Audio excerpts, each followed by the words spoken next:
Hello and welcome to episode 2 of the podcast that sets out to answer that age-old playground question of what's your top 5. And today I'm delighted to be joined by not only a hilarious comedian, but the only reason that I watch BBC's Question Time, Susie McCabe. Thanks, mate. How are we doing? I'm good. We're at this point of recording. We're day 3 in, aren't we? We're day 3 into the Fringe, so it's nice to be back home with my people. How many times have you done the Fringe now? So I've done it twice, 2015, 2016. Took 2 years off and decided to do an autumn tour instead, and then went back 2019, and it was the first time I'd done it with Assembly. Previous years I'd done it with the Stand. And I didn't have representation, and the Stand are great at that, really harnessing that Scottish coming through. They play our clubs a lot, so we're going to give them a platform for the Fringe. And then went to Assembly, which is, it's up there. It's at the Gardens. It's massive. We all know what it is if you're into the Fringe. And I was in a little 75-seater shipping container at first. And it was, I was like, a shipping container? But it was amazing. It was raked seating and raked lighting rig, and it was great. And then they've moved me now into a 195-seater lecture theatre. And I'm like, well, this is the only time I'm spending any of my time in a lecture theatre or even at a university. So I know it's going great. We're into day 4 today. So we're into that. So exciting stuff. Exciting stuff. Because you were saying that, like, the Stand, it was just the other night. I'd completely missed this video that you did, and it was when you were asking for funding during lockdown and stuff. What a monologue or like speech that was, by the way. Like, really, like, I do acting, like I do drama and everything, so the arts, obviously I totally get it. Yeah. And watching it, it was, you could really tell you were speaking like from the heart. Like, is the Stand, like you say, harness and stuff, is it an important thing to you? Like, the Stand? Aye. So I never played the Stand for about 18 months, and then it was actually, I was in a car with Janie Godley. I was going to a gig in Edinburgh with Janie. Second time I'd met her, she'd seen me do like a 10-minute spot at a gig. Asked how I was getting on, said, "Oh, I've never heard anything back." And she sent an email, and Janie's like, "I never recommend anybody." Sent an email off to Tommy Shepherd and Eva, and they came back, gave me a date. She then made Tommy go to the gig and watch me. And then the next day I get a phone call and I get a raft of gigs, and they really just accelerated me through. And my first comedy festival I done with Alan Anderson up at Dram in Woodlands Road. 60-seater, sold it out. Put another one on that night, sold it out. And then I was supporting Dylan Moran at the Stand in Edinburgh. Tommy was backstage. He went, "Would you not do it with me for, I'll give you the Stand." And then it just kind of spiraled. So I got like a Wednesday night for a solo show, then a Thursday night, then Saturday, Fridays. And then they were just selling out. So the Stand really harnessed me, really promoted me through the ranks as well, really quite quickly. Yeah.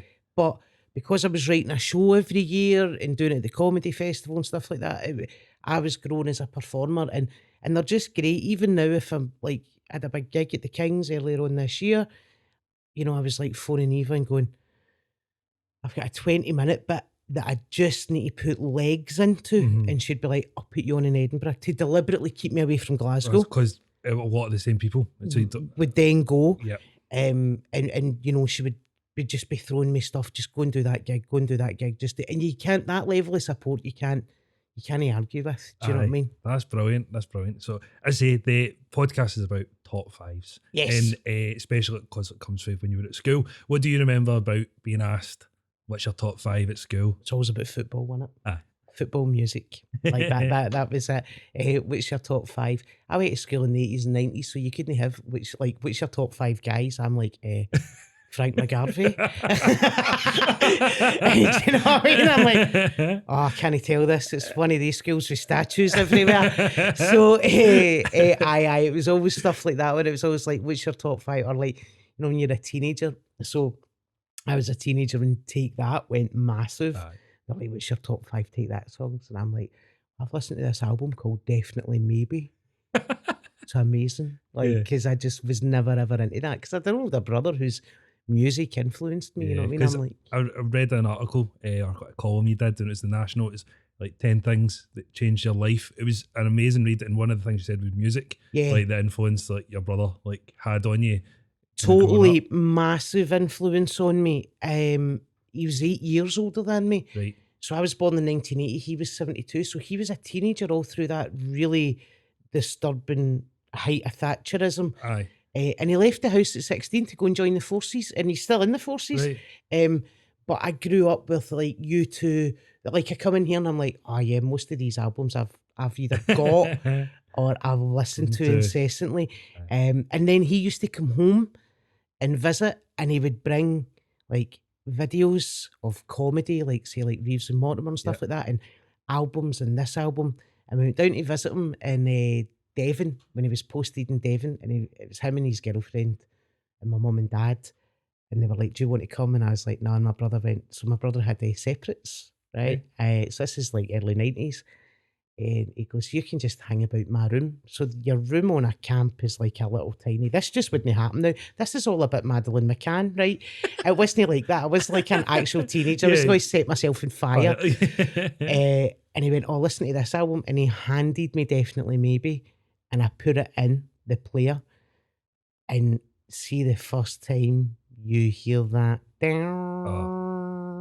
There, and I was like, what is this? It can't be understated. Like it's that like the term life changing. But like my missus like hates Oasis. She just hates it. And you know what? I'm like, I get it. I can understand why people don't, but I think there's no in the middle. You love it or you've got no time for it at all. No one's like a casual Oasis fan. Exactly. I mean? But it was that instant of that ping in that guitar, and I just was like, it was like an assault to my senses. And I'd been listening to like Pink Floyd and the Beatles and the Stone Roses and the House Martins and all this stuff I'd already been listening to, but this was like, wow, this is for me that moment. I was actually at the last ever Stone Roses concert at Hampden, and there was me and my mate, and there was a guy and his son. And I said to the boy, I said, what age are you? And he went, 15. And I went, I'm so jealous because you're seeing this. For the first. Like I've seen it for the second time, but I'd only seen them like a year before or something. Whereas you're 15 and you get to see this, and that album will resonate with him. And it's already like, 30 odd years old at this point. And as a 15-year-old kid, and I was like, oh man, he's got so much to discover. I'm like, watch Taxi Driver. Do you know what I mean? Raging Bull, mate. You'll, don't bother with the third Godfather. 2, but 1, but 2. So I that kind of stuff. You go, you're just going to discover this. I know it'll be hard. You mentioned a lot of bands there. So what I'm going to try and get you to do is, can you name your top 5 bands? So my top, doesn't need to be in order. So it would be the Stone Roses. Yep. It would be Oasis. Yep. It would be the Charlatans. It would be the Beatles. Right. And then probably oh man, this is a toughie. It's the 5th one's The Killer, innit? I was thinking about this last night because I've got albums up in the wall in the living room. We've got framed like albums, like discs and that. Discs of albums. And I would need to say probably The Doors. Aye. Aye. Because I was quite lucky growing up. My dad was like super into music. Like when he was younger, I think all he used to spend all his money on was music. So he got the first CD player. Like he had all the vinyl. Like he'll still go to like FOP and buy an album. Like he'll download it, but he wants to have. So I grew up listening to everything. The first song I ever knew the words to was Annie Lennox, Walking on Broken Glass. Like, I can't believe you're not even gay. I feel that we've missed a trick. Community, LGBT team. I'm in the back of the car, like this. Yeah. Like this. I really like the album cover. Can I have that outfit? It must have been like five or something. I distinctly remember knowing the words to that. Totally. I done a thing for Grant Stott. I just done it yesterday. It was pick my vinyl. Pick your vinyl. And I went U2 Joshua Tree, because I remember my brother playing it incessantly, and it was probably the first album I knew every word on every song. So it came out spring 87. And so he was like going on study leave, so he was in the house all the time, and he was obviously studying, and that was playing. And I remember, and you know, like, see when you're like 7 and 8, your brother's like a big guy at 16, pure hairy legs and just a man, do you know what I mean? And I remember it being played all the time. And the song I took from that was actually One Tree Hill, because I loved that whole blues and that journey through America, which you don't realise when you're 7 and 8. And he must have played it incessantly up until Rattlin' Hum came out.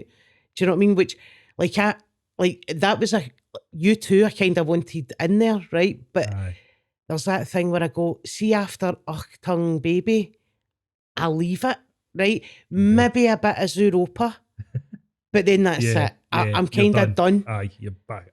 I'm kind of done. But see that like Unforgettable Fire, War. I mean, the Joshua Tree and Rattlin' Hum. The Joshua Tree almost overshadows Rattlin' Hum in the way it gets critiqued, right? But Rattlin' Hum's a phenomenal album, and it's that whole blues and everything. And advertently, I remember watching the Blues Brothers with a broken leg when I was 10 and being like, what's this music? And then that opened me up to my mum's Motown collection. And then that was a whole other thing, which then opened me up to ska. Which then fed into that UB40, the 100%. Smiths, the stuff that my brother was a massive Smiths fan. So it just a constant evolution. But I leave it at like the millennium, because I'm like, I don't need any new music. I'm done. Yous are never going to beat that. That was my youth. It was great. Thanks. Well, me and Malhav were talking the other day, and we were talking about songs in the charts, and I've got no idea who's in charts. Like, and Harry Styles and Lizzo, but because of like social media that their songs are everywhere. Yeah. But if you ask me, like, whereas you knew the top 10, if not the top 40, you knew the top 10, who was number one. It was such a big deal. Whereas now there's just so much more new music. I'm like, nah, I'm good. I just don't need to get into it, and I don't need you to lecture me about it either, because it's such a intrinsically personal thing that it's connected with memories as well, and smells and sights and everything like that, and what it means to you. Like, so I was saying about having albums in my house. I've got definitely maybe in What's the Story, and in the middle of it, I've got my Oasis ticket from Loch Lomond. Right, and so that, and it all ties in. And I put that up the other day. That, you know, that it was the anniversary, and I was like, genuinely, at the age of 16, it was still one of the best days of my life, and I can see that as a 42-year-old. Still one of the best days of my life. When that orchestra came out and done Champagne Supernova, that blew me away, you know. So it still stays with you. Aye. And then to go into the top 5, I think you need to look at them all individually. Right, the Beatles, you can talk about forever, but every single one of them done something different with music. The Stone Roses were different. It's not your top 5, and it's just 5 of the same artists from the same genre. Like, it's they changed music. Ray Manzarek changed music as the Doors. You know, the instruments that they used and the noises that they created was phenomenal. That Doors album, The Soft Parade, is unbelievable. And then you can say, oh, Oasis this, the Oasis that, they ripped off this, they ripped off that, and they'll openly admit that. But tell me a better frontman than Liam Gallagher, right? He's everything that you want in a frontman, and he actually is a no bad singer. Like, he's not as bad as what some people would. He's no Ian Brown, but he's a showman. And absolutely. For a guy to be such a showman when effectively he just stands there with his hands behind his back, but the presence, he controls an audience like no one. Like, it's the unbelievable. Presence, man, just unbelievable. And the fact that kids listen to that now and go and buy his albums and stuff like that, it just tells you what he is, you know. So not all. And the Charlatans, I went to see the Charlatans a few months ago actually. It was the night of the UEFA Cup final, so there was quite a lot of people checking their phones at that concert. And we were in there, and let me tell you, Tim Burgess' voice is still absolutely on point. Like absolutely on point. It was the Carlin Academy, great room for acoustics, the presence, the way he done it. I always said that Tim Burgess is the boy that your mum would want you to bring home, but Liam Gallagher's the boy that you want to go out with, you know what I mean? That was how it was for, I think, teenage girls. Know this, I teenage was going girl. to say you didn't bring any boys in. No, I was like, where is this Susie Quattro? But no, that's my music. Brilliant. Now, we're going to just stay on music just slightly. We'll kind of go through this one a bit quicker. But I would say it's fair to say you are unapologetically Scottish. Yeah. Like, you are passionately Scottish, proud to be Scottish. Yeah. If you can, it's more songs than artists. Are there 5 Scottish songs that you can try and narrow down to your top 5? I picked 5 Scottish songs for my pre-show at There the Fringe. we go then. And it was to feed in to my show as well. And I picked 5 Scottish songs that I always think really carefully about my music pre-show. Yeah, absolutely. So when I'd done the Kings, it went from like A Town Called Malice, and it went like A Town Called Malice, The Jam, right? So we had that, we had Oasis, we had that kind of grungy stuff going on, and then it went kind of Camp and Kylie and Good Fun, Donna Summer, I Love to Boogie, like everything was there, and it built the audience up. And then it went into Elvis, If I Could Dream, as the lights went down. And then I walked out to Born to Be Alive, right? So it was a real, to try and set it. Like a journey. Like, Saturday night as well, you know. So at the Fringe, what I done was I looked at 5 Scottish songs. Yep. And the show's called Born Believer. And it was about me trying to... in this show, I talk about becoming a bit older and trying to be a better person. So the 5 songs I picked were Aztec Camera, Somewhere in My Heart, right? It's a tune. And then that's followed by Deacon Blue, Real Gone Kid.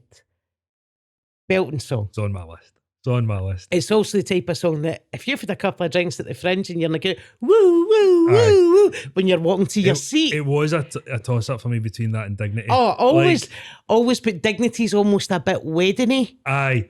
I save my money. I totally stamp the floor. Gets a crowd. You're like, right, I want yous up and I want yous happy. I don't need you throwing drinks at this stage. So I woo, woo, woo. I love it. And then I went, Paolo Nutini, Pencil Full of Lead.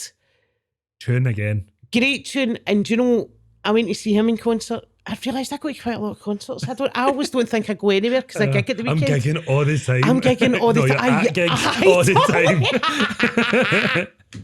Totally. And it's that thing where I was like, I went to the concert, phenomenal brass section. It kind of reminded me, not musically, it didn't sound like them, but it reminded me of a kind of Dexys Midnight Runners, that whole brass section coming in, drums, guitar, real music coming out at you, and Pencil Full of Lead. I mean, if you don't move your feet when you're making dinner and that comes on, there's something wrong. Do you know what I mean? It's just such a 100%. It's such a happy song about the basic needs of life, and and do you know what? Like, you're sitting going, the basic needs of life, but actually we're getting into a world where the basic needs of life might not be getting met for a lot of people. Oh, no, you're absolutely right. It's, as you say, basically it's becoming harder and harder to achieve. You should have them, a heater, and you can't afford to put it on. Just a bit of grub in your fridge. Exactly. Doesn't matter where you get it for, it's just a bit of grub. I think that's the thing with Paolo, like, my girlfriend, she's from fiance, she'll pull me up for that. I too do that all the time. My fiance, she's from Paisley, so she's passionately about Paolo Nutini. See these streets, and he runs through all the Paisley places. But as we were saying earlier about senses and memories, it resonates with her. But he wrote it, I think, when he was living in London, and I lived in London for a while. So see, when I listen to it, I think about, although the streets aren't the same, missing home and that. And like you say, it takes you on a journey. I think Paolo Nutini's very underrated at how good he is at that. Totally. He's a great songwriter. And then my next song is Primal Scream, Moving On Up, right? So I went to Primal Scream. I'm now like that. I'm surprised you could fit this recording. I'm busy. I don't think I'm as hardworking as what I maybe think I am. I went to see Primal Scream a few weeks ago with my mate. Great day, right? Started off in the Rum Shack, bit of grub, few bevies, up the Queen's Park Cafe, up, and Calvin Harris was on at Hampden. Yeah. So there was a certain element of person. I'd actually put on Twitter, I put on Twitter, if you're over 40, you're going to see Primal Scream today. If you're under 40, you're going to see Calvin Harris. And if you're in the 17th century, you're at the Orange Walk, right? Because that too was going on that day.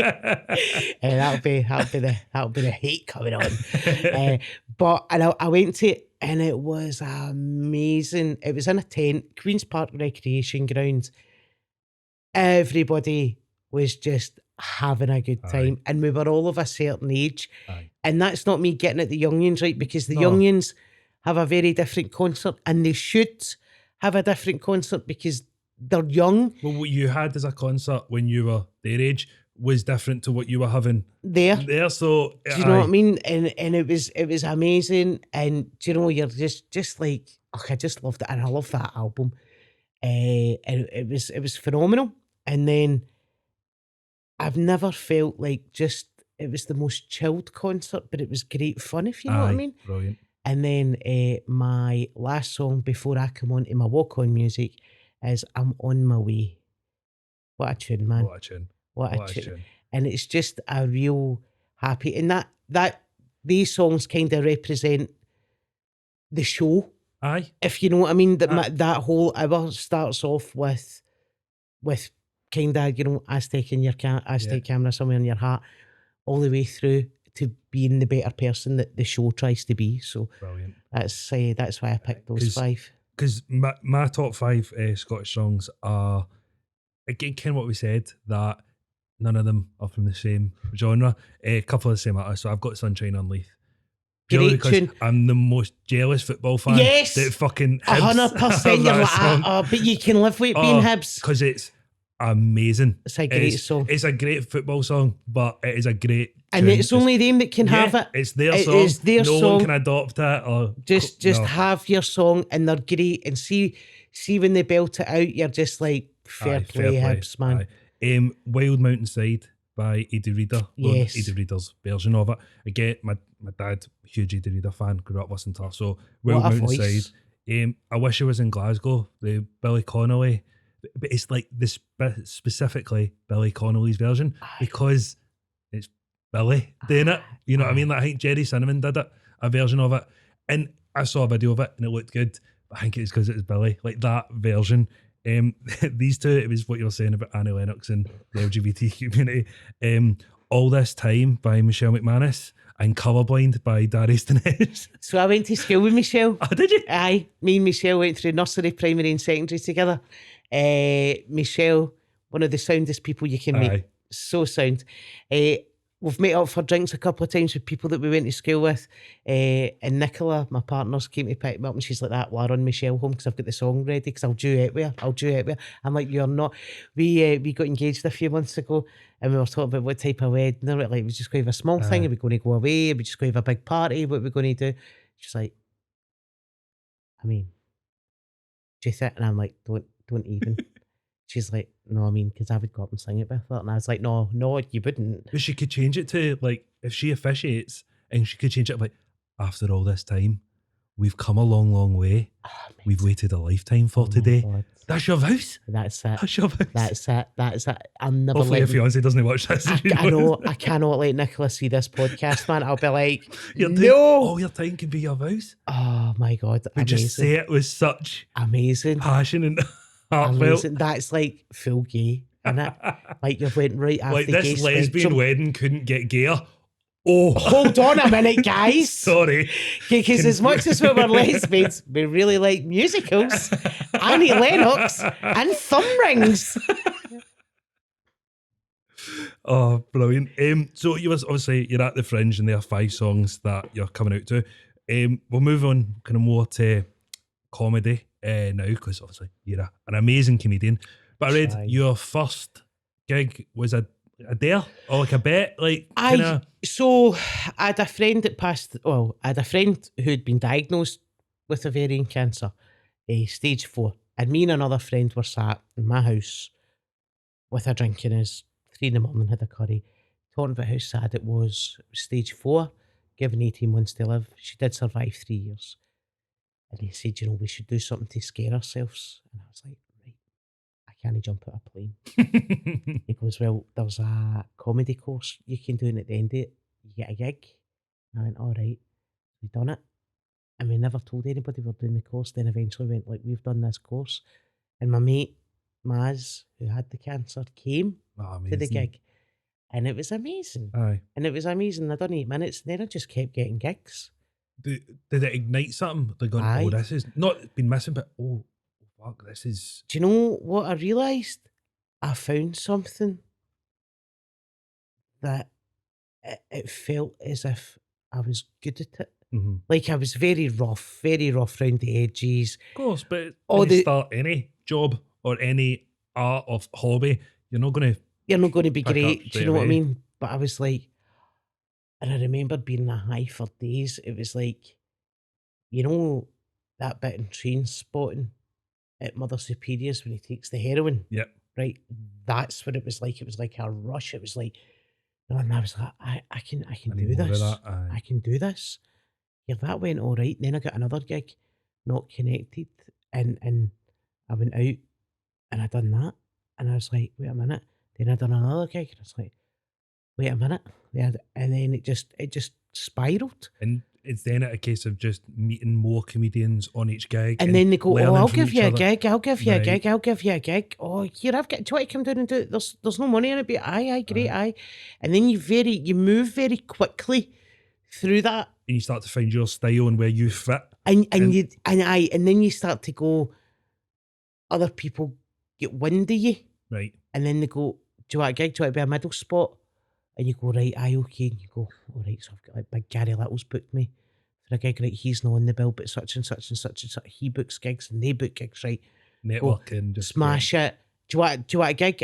Give me your right, aye, I'll give you a gig. And it just spirals. But like, you need to be out. And then what happens is you go for like 1 gig a fortnight to 1 gig a week to 2 gigs a week. And then you start to gig with people who are established and really good. Yeah. And then you're watching them. And then you're becoming better and you're writing more. Yeah. And you're improving.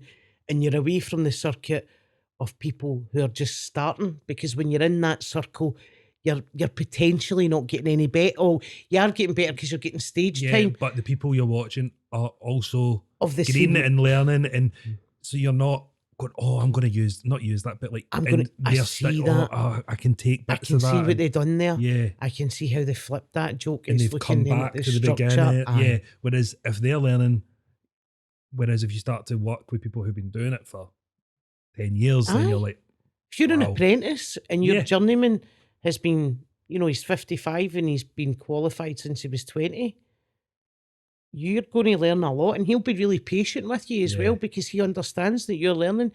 If you're working with an apprentice that's just get his time out, he's still learning. Yeah, exactly. So it's that thing that's just constant stage time and gigging with better people all the time. That's just what you have to do. I know it would be hard because probably a lot of them are friends or business associates, if you will, but can you try and narrow it down to your top 5 favourite comedians? They can be back in the day or can be currently working, just 5 people that you're like, they don't miss.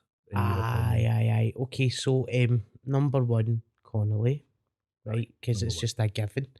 2, Kevin. So for Kevin, 3, Frankie. Because it's not about the Chad Hogans and the Madeline McCann jokes, right? You get to see these guys up close and you get to work with them and you see them and you see the work and you see the writing. So last year I was on Frankie Boyle's New World Order, and I'd got that through supporting Frankie at the Glee. So it was me, Ray, Christopher MacArthur Boyd. Yep. And Chris was doing the warm-up for it as well. And Frankie had said to me, do you want to come on the show? And I was like, great. And you were doing like 3 nights. So he was doing say Monday, Tuesday, Wednesday. So say I was on that Monday, Tuesday, Wednesday, then Chris the next week. Aye. And you were looking at how the joke could change because you were sitting watching him. You're going, oh, he's changed that, he's moved that. See what he's done there. He's flipped that, he's tightened that, he's done that, he's done that. And it was the same with Kevin. So I was with Kevin, doing some Kevin and Friends at the stand.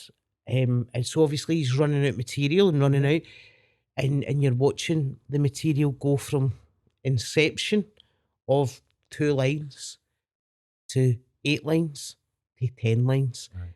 And actually just standing watching that, and it's not because they're big and they're famous. It's just when you actually just sit back and admire the craft. What we're talking about, it's an art form. Aye. About what you were saying when about funding for comedy, it's an art. It's a creative art. It doesn't matter if you're just talking about your life experiences, because you're not just standing on the stage talking Someone this else's happened. words. Yeah, you're standing talking about things that matter to people, but in a way that can take them on an emotional journey. And it's an art form. And you say watching Kevin or Frankie up close, not even just from because I've never met the two of them, but I can watch them from afar, and as you say, the Chad Hogan jokes, you can go, oh, the bus stop joke, these like clips that get played and will always be funny. It's not about that. It's about watching these guys go, how they've changed and how they've adapted. Kevin and Frankie are actually social commentators. Yeah. It's right. So Frankie will write bits for like The Guardian and whatever like that. Definitely. And he's kind of went down that path. He's not went down that path. Obviously with the Mock the Week and stuff like that. He's went in. Like that's the thing. But he's also just a very funny comedian. But what Kevin doesn't get recognition for is the actual depth of his comedy. Yeah. Because some of the stuff Kevin says, if another comedian said that, like if a Stuart Lee said that, or even if a Frankie said that, it would be all over, like an Observer, or look at this, what great, put that and that. And let's not beat around the bush, it's a class thing because of his voice. Because of his voice, 100%. And actually, if you sit, and it's when you see it in comedy clubs, right, at the Stand of the Glee, and you sit, and you watch it, you're like, aye, that's great. Now, sometimes people sit there and they just stare at them because it's like... In awe, aye. Yeah, it's a celebrity. Like that, aye. Right, and it is the celebrity, it's famey, right? But actually, if you sit and you listen to him, and so many people are going to go and see his show at the Hydro, you're going to sit and you're going to listen to him. See when you go up the road, actually think about it, because he's making a really salient point, and he's doing it in a very clever way. And if you're just laughing, great, but have a wee think. Aye. Because see, Conley made you laugh, but he made you think. And the best comedians do, you know, and I always kind of get a bit, and you know what, it's just it's the world that we're living in between social media and like comedians doing arenas and stuff like that. So it's just the guy off the telly thing. Right, so it's funneled into that, but actually it's really, really clever, and just being very fortunate enough to work with them up close, and see the work that they do and the effort that they put in, and how they have the same doubts as you, and question material and stuff like that. They'll have the same nerves, and I've wrote this joke and that. Is it funny? They're not sitting going, oh, this is a banger. Like, no. They might write something going, but then you could perform it. Doesn't it hit? So then you need to go back and go, I know this should work, so why is it not working? What can I do? Is it the intonation? Yep. Is it the way I'm saying this? Is it the way I'm doing this? What is it? So that's a thing. But nobody goes to comedy to be lectured. But you should always kind of leave maybe just thinking about something. And you might still be laughing at a joke, and then you go, wait a minute, actually, that's what he was saying, you know. And I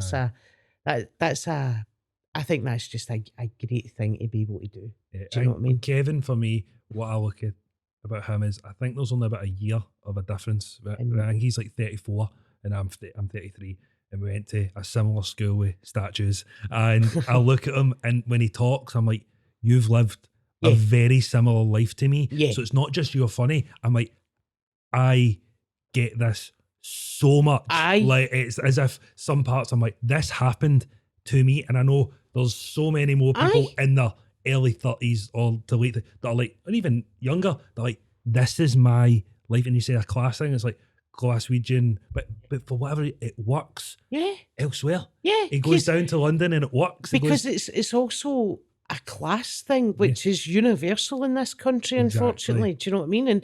And that's the thing as well, that it's the relatable and all that, but the actual level of what he's writing at is just ridiculous. Aye. Do you know what I mean? But he should. I always feel as if he should get more recognition than he does. Mhm. You know, and also I think as well, some of that's maybe because he was so young When he started, and when he kind of came out. and coming through. You know, now he's in his mid-30s. He's got his life He and was kind of thrust into the limelight because he was at Michael McIntyre's roadshow. roadshow. And he did that.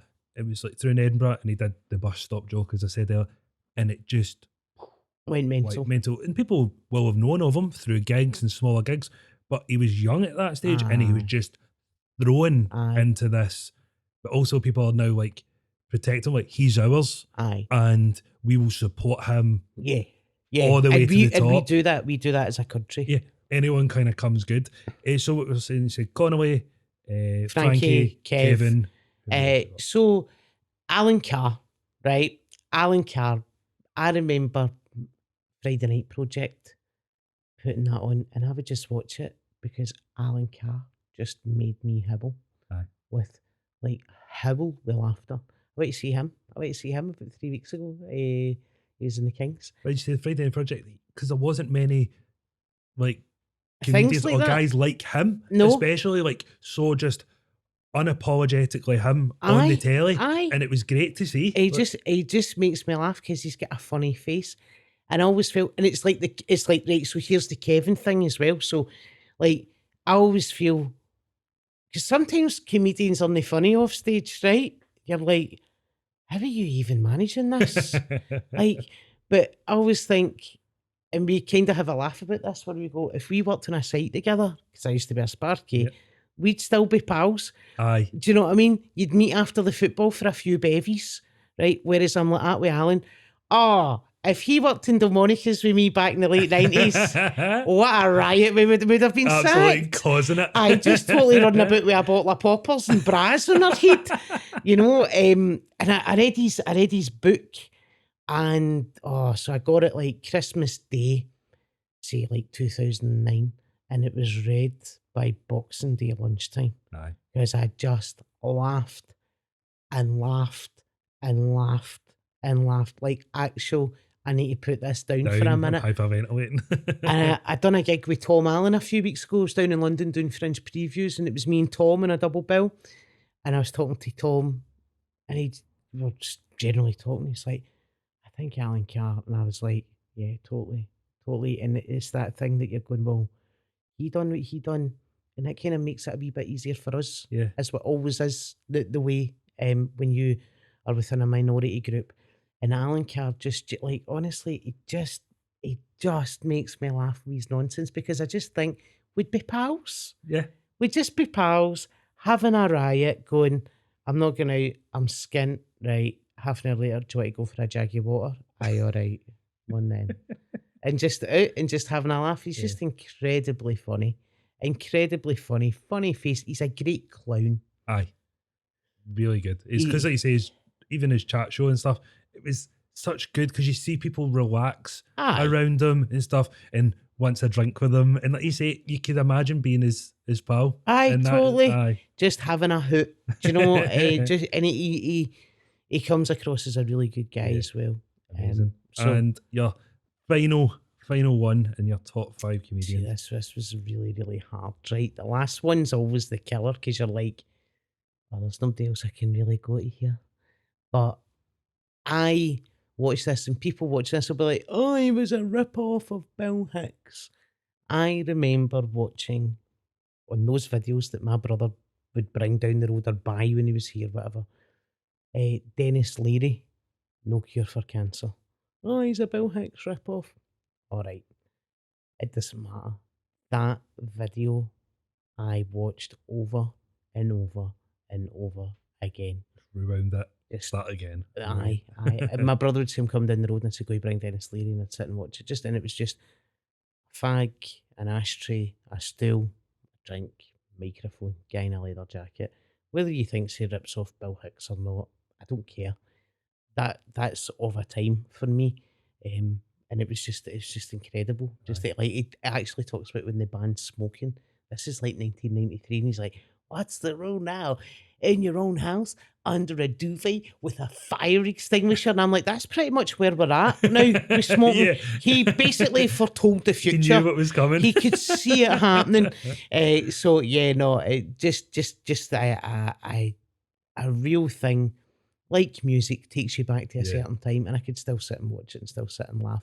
My go-to is 100% Alan Cardo. Aye. Like that's my feel good. That's my, I'm going to sit and watch somebody funny. Can I say though, right? Disclaimer, not disclaimer, but I did consider McIntyre. Right now, loads of people, especially in Scotland, are really sniffy about McIntyre. Let me tell you, you go online, you Google any comedian, like wee bits online, 3-4 minutes long. Yeah. You Google McIntyre, 8 minutes, 10 minutes. McIntyre is as good a writer as Connolly.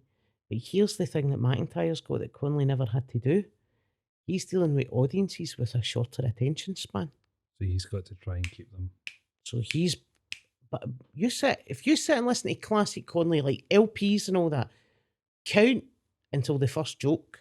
I was going to, because when we were talking about Conway, just a wee bit of it, I was going to say that sometimes you could go, I was going to say 10, but probably not 10 minutes, but you could go like 3 or 4 minutes with no laughter, but then see when he hits that laugh, it's the biggest laugh. You can't do that now. No, because you need to just be funny. Because people don't have the attention span, and they don't behave in the same way. Mm-hmm. People just don't behave the same way. So they're like, that's, Conley never had that. No. And I mean like early Conley with the LPs and stuff. I'm not talking like Billy and Albert, right? Early Conley. So as much as what people will be sniffy about Michael McIntyre, go and watch that Christmas tree routine and tell me that you don't think about it when you go to deal with your Christmas tree, right? Coming for the loft, because it's brilliant, right? And he's this and he's that. And that's our social class. Looking at, he can't help what he is. You can't help what you are. So take that out it and appreciate it for what it is. Doesn't matter about his floppy hair and his accent or what his children's names. It doesn't matter. Just go and look at the craft because it's outstanding. Yeah, because it's just referencing mine. I've got Billy Connolly, got Kevin Bridges, got Frankie Boyle, got you. Oh, bless you. But he's completely different from the other ones that I mentioned. Because again, I would say these are all kind of social commentators or talk about real life. And I love Stuart Francis and his one-liners. So I supported Stuart Francis. I went to see him at the Fringe good few years ago now. So I'd done 2 tours with Stuart in Scotland. Incredible. So what Stuart would do was get a woman who would tell stories to support him, because it was the exact opposite from him. Brilliant. And he would always give a woman a platform, and he's one of the nicest guys ever. His show, because we're talking about, because it's one-liners, you don't get a breath. Yeah. Like there's a point I was like genuine to my mate, I was like, I can't breathe here, because it was, because they start off the ones you've maybe heard like on the telly, like My Father Was a Roofer, Dad, If You're Up There, like those are ones, but then he just keeps hitting with the same topic, and you're just can't get a second, and it was such a unique experience. That was the one with the backdrop with him and the donkey, the orange. Yeah. Right. What was the name of that tour? Pungent, maybe. Might have been that tour. No sure. And I'd supported him on that. And what was incredible was because he then started to put in callbacks. So you see Conley do this, you see people, so when you're doing something, you've spoken about something, then you go and you're talking about something else, but then you manage to link something back into that previous joke, right? See when it happens, man. Honestly, you feel like Pelly, right? Check me out. I mean, I don't care if you don't laugh, but let me tell you, that was a great bit of writing. But and he was doing callbacks are notoriously difficult to do with puns. Yeah. So great guy, lovely man. I've had many a drink with him on tour, and he's just a great guy, very supportive as well. So, and I've also got Darryl Breen written down because he is the smartest man I've ever heard speak.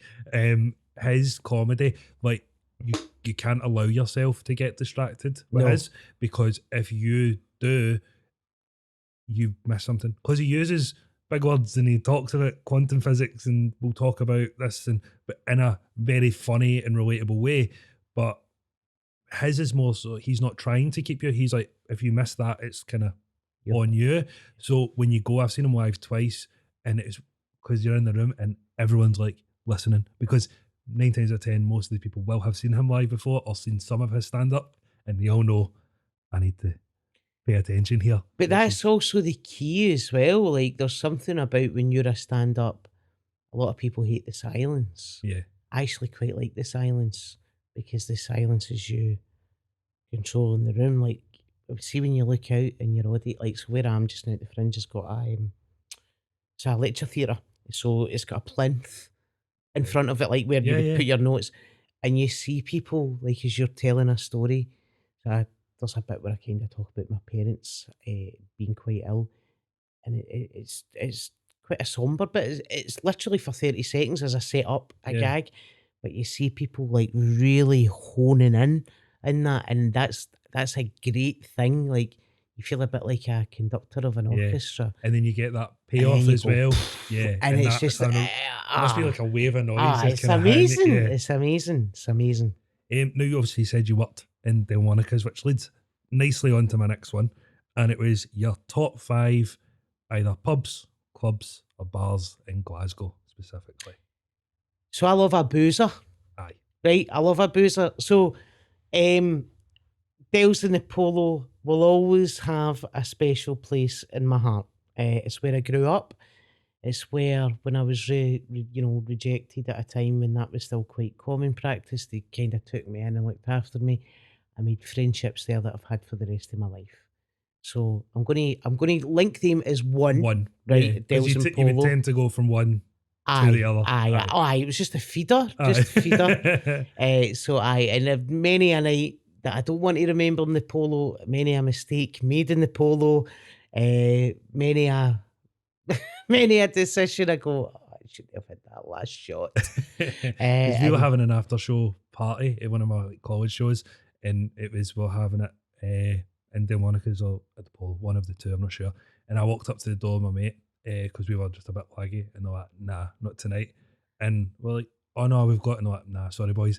And it was possibly the most straight I've ever felt, because I was like, they're not letting us in because we are we're so straight. But then one of our friends, Neil, was Miss Liza, drag act that performed in there, and we're like, and my mate's like, oh no, we're here with, he was like, we're here with Miss Liza. No, like, oh, and he's come, and that was it. You had the code word, like you were at a speakeasy in the 1950s in Texas. We're here with Miss Liza, and you can buy us. A prohibition gave her. So amazing. So amazing. So yeah, I'll have that as one. I stay in Denniston, so I really like the Crown. It does a cracking pint. It's where I go before the football. Listen, that's also a wee soundbite that will come back to haunt you. I know. I like the Crown. I know. I totally clipped. So it's the Crown Crichton in Denniston, and so my partner will do the odd shift in there or whatever. But I was actually in. I've been in for years, and I used to go in years and years and years ago when I stayed in Denniston first time round, and I would go in there before I went to football. Mm-hmm. There's a cracking pint. So last year I went to Celtic AZ Alkmaar, right? So I went in there. So it's not a Celtic pub per se, but it's where you would go before the game. So no colours are allowed, but if it's match day, because it's just one of the pubs that people go to. It's the same with I drink in the Old Smithy on the south side in Oldcastle Road. It's not a Celtic pub. They don't allow covers, but it's where it is. And before the game, you go, especially at Hampden, you kind of, it's an unofficial. Aye. Like, it's exactly like that. Yeah. But if you went in on any night of the week, you wouldn't be like, oh, I'm in a pub that's primarily a football pub for Celtic fans. Yeah. Not at all. So, AZ Alkmaar game, meeting my mate. My mate was running late, have a pint. Oh, that pint's amazing. So this is like the first time you've been able to stand at a bar and all that. And I'm like, this is the best pint I've ever had, man. I must just be getting carried away with the emotion. And I was like, I was like, this pint. was like, geezer on, so my mate comes in, so I'm like 3 pints in, right? Aye. They're sober, like, all right. Bounce down to the game. Pie, Coke, sober up, watch a game, win the game, bounce up the road, back in the boozer, me and her wrecked, right? I says to my partner who was on shift that night, I'm just going to put her in a taxi. This is 10 minutes before the pub shuts. She needs to get back to Paisley, wrecked. She went, you'll just get the taxi to drop you off. Right, look at the state you. Up the road. You just go as well. Aye. Right, I was like, all right. Bounce up the road. Mate phones me the next day. Or her missus messages me. Never again. I was actually never effing again. And I was like, what's happened? The bulging fell on the way in. Damaged. Right. A wrist splint a lot, so we're not allowed back out. But I was sitting and I was like, I swear to God, they pints were magical. Magical. I was like, you're off your nut. And I was like, I'm telling you. Next shift she done, she comes in like a week, 2 weeks later, she's like, pints are different. I was like, yeah. She went, there's a new filtration system and it's for one brand of lager. Vindication. But every other brand of lager can go through it. They just have to pay extra. But obviously, right, and it keeps it at like -3. And I was like, honestly, it was like the heavens. Ta-da! That's the greatest pint in the world. So I love the Crown. And I love it for its regulars. I take my dad in there on Father's Day and we get absolutely steaming. Brilliant. We love it. Love it for its regulars. It's a good mix. It's got the lounge. It's got the bar. That's the pub that my dad would drink in before he went to the football. Right. And it's also the pub my dad left to walk down and see McNeil bring back the big cup. So there's a real kind of tie. It's not a pub that my dad drinks in. No, but it's where he drank on those in that. On that thing. And you had it there. Aye, and I know the family that own it, and so it's the son that owns it now, but the dad who formerly owned it and told me about, putting the lounge in, putting in women's toilets, having the pub in the family for years. It's got real heritage in it, so I love that. Maxie's on Queen Street, the old rock gardens. Yes. Love it. Is what it is. Same boozer. I used to run a wee comedy night in there in the basement. Absolutely amazing. It was like a wee midweek New York basement, 60 people, £5 a ticket, sold out every time. Great. Just a great room. There's cracking food, and the boy Dario that runs it, off his head mental, but a great guy. Right. Great guy. I like the Pot Still. Yep. One of those streets. I forget. What Hope Street, is it? Hope Street. Aye. I think, aye. The Pot Still, I really like whiskey. Aye. Love whiskey. I like whiskey. Also like Ad Lib on Hope Street. Yep.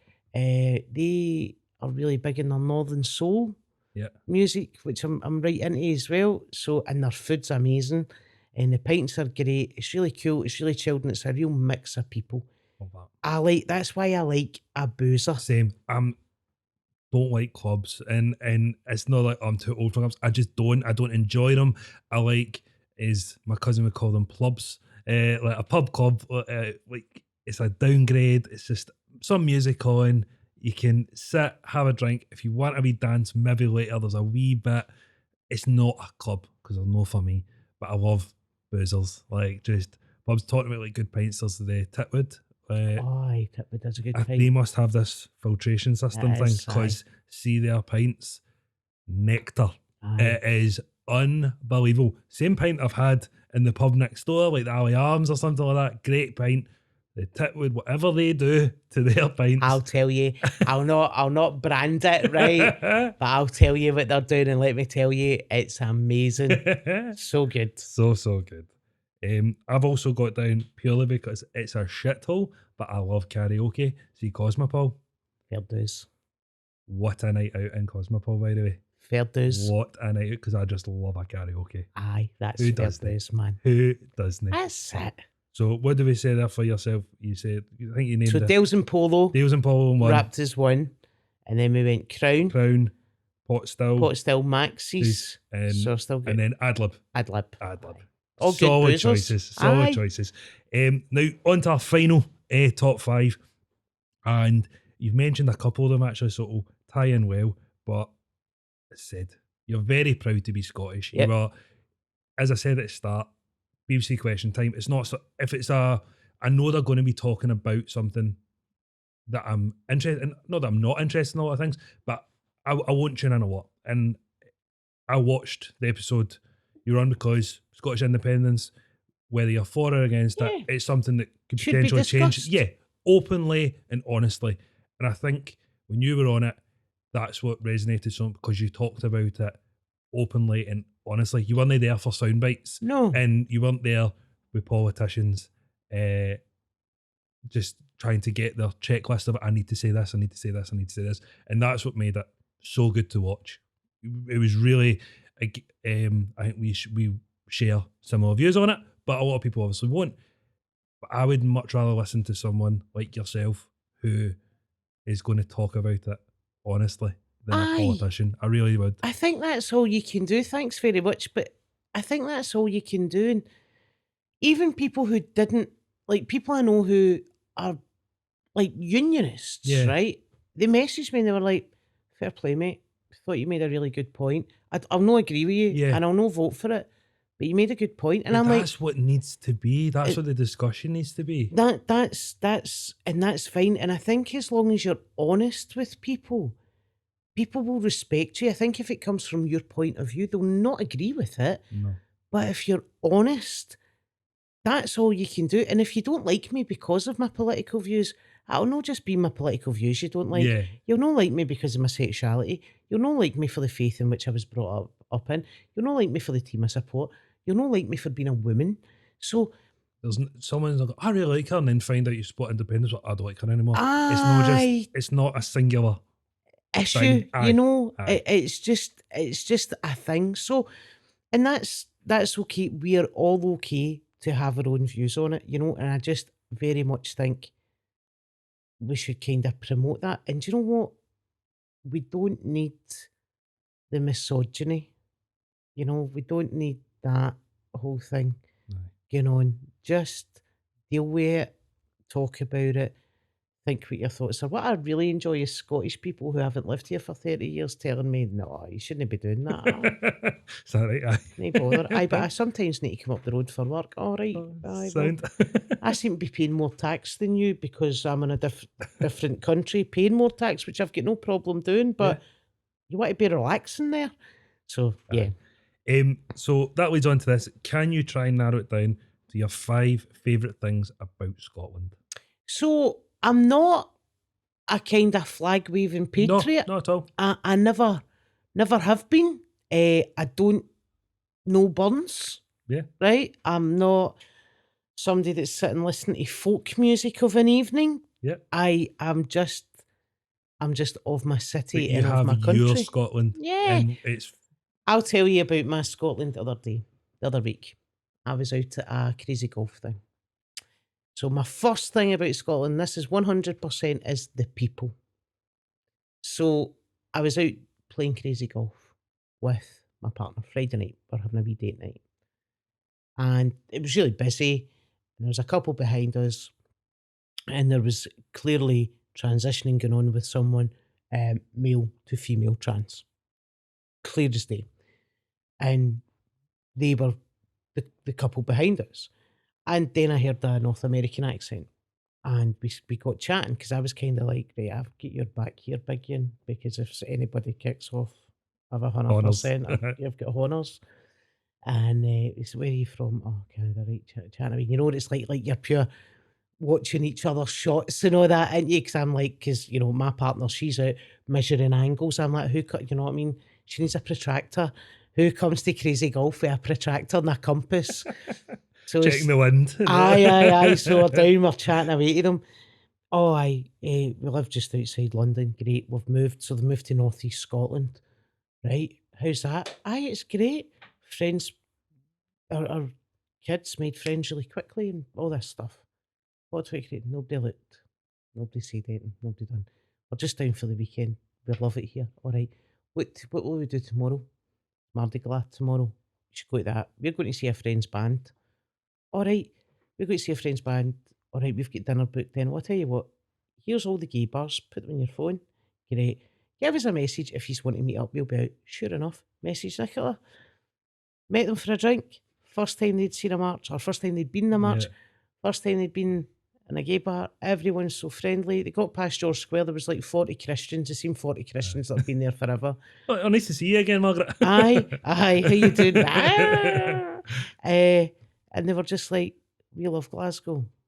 And I was like, what's it like up the road? And they were like, everyone says good morning. Nobody's gave my kids any hassle. And I was like, this is my country. This is my people. This is my country. This is my city. And it was actually quite funny because the couple behind them, the guy was like wee polo shirt, chino shorts, wee muscle guy, out with his girlfriend are doing this stuff. He's trying to work it out. And the person who was transitioning turned around to help. He's like, I see it, right? Aye, thanks very much. Totally didn't see anything in front of him. Was just like, all right, I need bother, right? Thanks very much, right? Magic, cheers, pal. And I was like, really proud, really proud. I travel this country a lot when I get to tour and stuff like that. And my own ignorance, a few years ago, I done a solo show in Ullapool. And a member of the audience was trans. And I done a solo show in Wick, 150 people. And there was a gay couple who'd been together for 30 years. And I'm sitting there thinking, I'm going to take up the gift of electricity. Because, you know, as if they still don't put a wash on it on a Sunday, right? Just really my own ignorance. And that's wrong. And that really opened my eyes. And then when I seen that, and we're now friends with them, and I seen that, and I was just like, my heart was genuinely beating out my chest. And I was like, my city, my country, my people, we are many, many things. But fundamentally, we are good people. And I think it comes from being that small, rural, northern nation. Love that. Love that. So if we could probably end it there, but I want to see what other things do you love about Scotland, about your Scotland? So our food and drink is like the best in the world. I went to New York and tried lobster. Ridiculous, right? I literally live in the west coast of Scotland. Came back, love it. Our food, our drink is amazing. And you can get anything. I love the amount of restaurants and the culinary experiences you can get in any Scottish city. And what I love is that it's just different wherever you go in Scotland. There's different little things. For a little country, we've got all these little identities. Pockets, it's amazing. Love that. Because saying whiskey is on mine. Like, I love whiskey. My dad used to work for a whiskey company, so it used to be the only thing in the cupboard that I could probably steal. Turned up to a party when I was 16 with a bottle of malt whiskey, and I went to open it, and Mum was like, no, don't fucking open that. That's £100 bottle of whiskey. I had no idea. So he was like, if you're going to mix it, here's bells or something. But I had no idea. But I think it's just because it's an acquired taste, and if you just stick with it, you learn to love it. It's amazing. I love whiskey. My dad collects whiskey. So it's a big, I really enjoy a whiskey. I've got loads of it in the house and I never get a chance to drink it, but I love it. I love that, just sitting with a wee whiskey, cigarette, happy days. You've got the food, you've got the people, got the drink. So I would say the architecture. Scotland's a beautiful country. It's really so different. So, you know, East Coast, flat, drier, colder, brighter. West Coast, you know, hilly, wet, grey. But it doesn't matter where you go in Scotland, no two cities are the same. No. I said this a few weeks ago to some friends and my partner about spent a lot of time driving about England recently, north and south. And I said, I'll tell you where Brexit has came from. I said, this country, by meaning England, has been so homogenised because it is a collection of commuter towns around cities linked by dual carriageways, which linked to motorways. And you go into every city the same way on a dual carriageway. And you go into that city and it's the same pubs, the same clubs. It's all like Green King and everything, right? It's just homogenised. And there is nothing left for those cities' identities because there's no steel or cotton or the things that defined those areas and built them up to the cities that they were to now they're just walking about with an accent in an area that really looks like any other area. And that's where your Brexit and your rise of the right has came from, because you are walking about places that are essentially just the same. Aye. And it's really sad. Whereas you go to any other Scottish city, no other Scottish city looks like any Scottish city.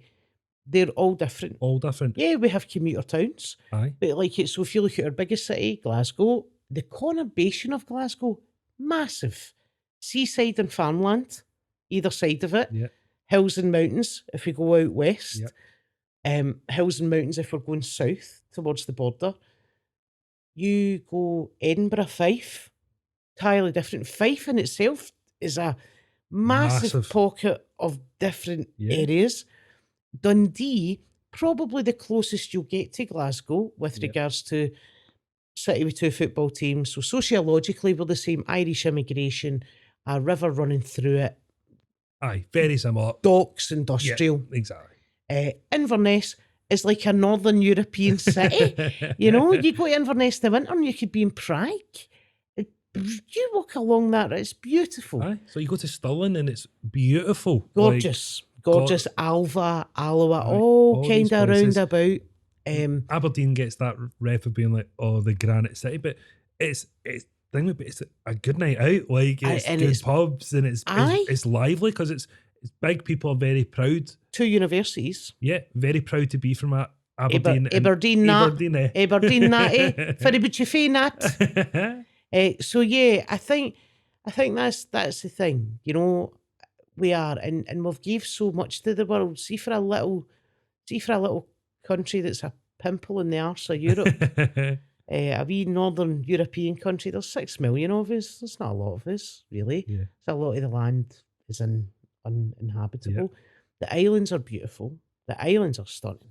I've been really fortunate to gig in the islands, and it's amazing. And again, you think you're going to get put in a wicker man. You know, because you're like, lesbian. They're like, no, we're fine with lesbian. Not so much a Catholic. No, joking. But yeah, and yeah, definitely. And I think, you know, we've got our social problems like any city. Yep. We could be better. And I hope it gets better.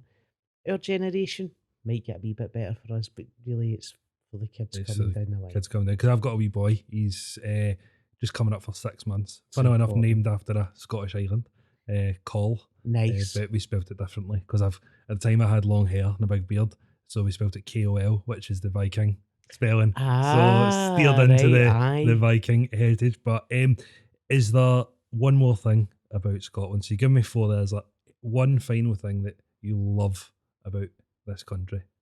I love the fact, right, that when I crossed the border, and this isn't about hating England, because I love England, like I love places like Liverpool and Newcastle and everything, but I love that when I cross the border on a train or on a car, that within 4 minutes, I know I'm in a different country. Because it physically looks different. It looks different. It feels different.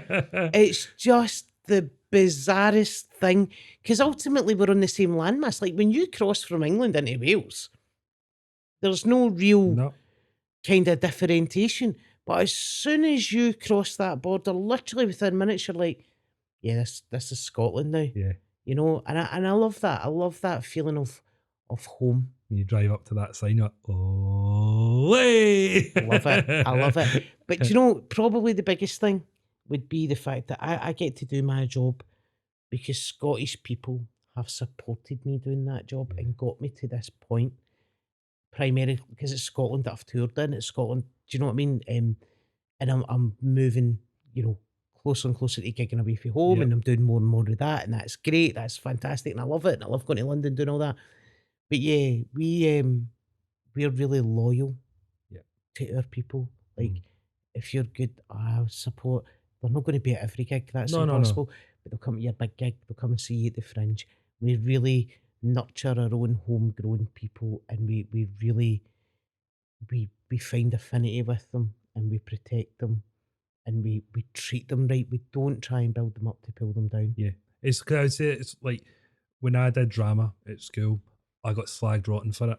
You see all those same boys now that when I was just down in London filming something there for a couple of days, like if they find out, if I was to post that on Facebook or Twitter, they're the ones, Amazing, done, Andy. mate. Like it. Great, You pal. love it. It's different at school because you're young and you're doing something a bit different and you'll get slagged for it. Aye. But see, when they see that you're doing something different now, love it. Aye. They're the ones backing me all the way. And you're Because they're probably like, the same. that's bold, man. It's bold. Same Do you know when what I you mean? do like comedy. Aye. 100%. 100%. So we managed to cover 5 top 5s there. So we're going to now try and narrow it down and create your ultimate top 5. Okay. So if you can, your number 1 band. This is like picking between your 2 dogs, isn't it? Right, I'm going to go Stone Roses. Stone Roses, number 1. Scottish song.